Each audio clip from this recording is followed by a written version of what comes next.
Баршаңызға қайырлы күн, құрметті көрермендер. Арнама хош келіпсіздер. Бүгін сіздерге ең дәмді жұмсақ болып шығатын панкейктің рецептісімен бөлісемін. Бір жасағаннан шығады, жасап көріңіздер.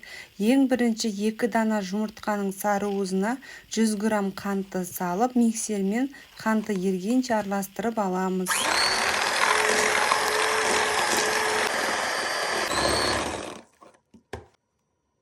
Шым-шым тұз, 200 мг бөлме температурасындағы сүт, ванильный сахар 10 грамм қосамыз, жоқ болса ванилин қоссаңыздар болады.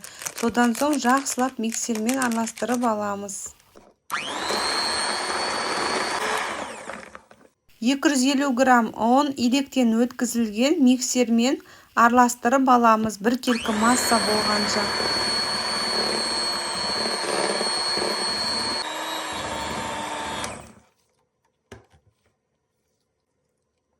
Сұйық май 50 грамм қосамыз және 1 шай қасық қопсытқышты қосып, араластырып аламыз миксермен.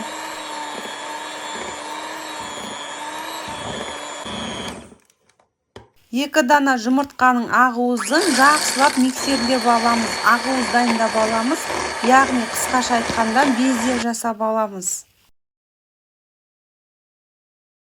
Жұмыртқаның ақуызын миксерлеп алдық. Енді массамызға ең соңында қосатын боламыз. Содан соң лопатканың көмегімен біркелкі қылып, ақырын араластырып аламыз. Осылай жасасаңыздар, панкейктеріңіз мінсіз болып шығады, жұмсақ болып және күшті көтерілетін болады.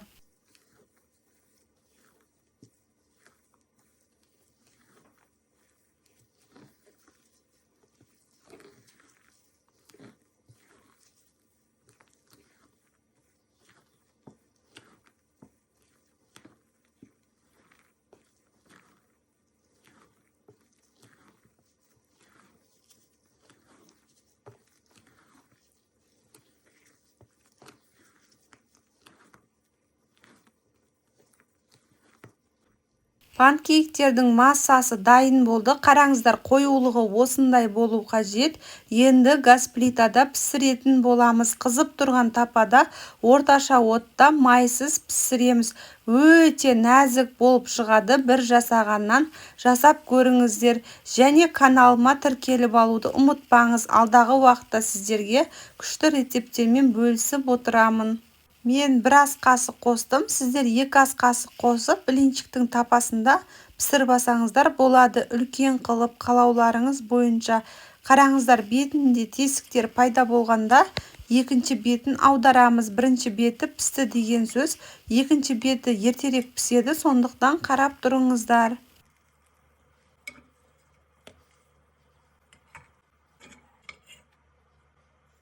Екінші ретте көрсетіп кетейін, сіздерге түсінікті болу үшін осындай қызып тұрған тапада 1 ас қасықтан қосып пісіріп аламыз.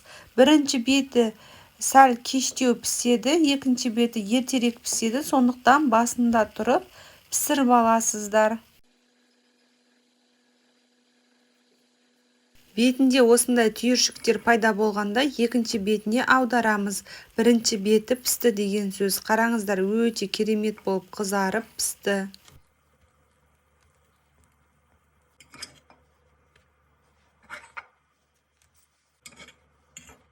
Өте жұмсақ панкейктер дайын болды. Балмен немесе қоюландырылған сүтпен, тосаппен ұсынсаңыздар, дәмі өте ерекше болып шығады. Балдардың ең сүйікті десерті, көп уақытты қажет етпейді. Қараңыздар, өте керемет болып шықты. Енді дәмі ерекше айта алмаймын, сөзбен айтып жеткізе алмаймын сіздерге. Бір жасағаннан шығады. Менің рецепттерім сіздерге ұнаса, достарыңызбен бөлісіп қойыңыздар. Ал ендеше сау саламатта болыңыздар.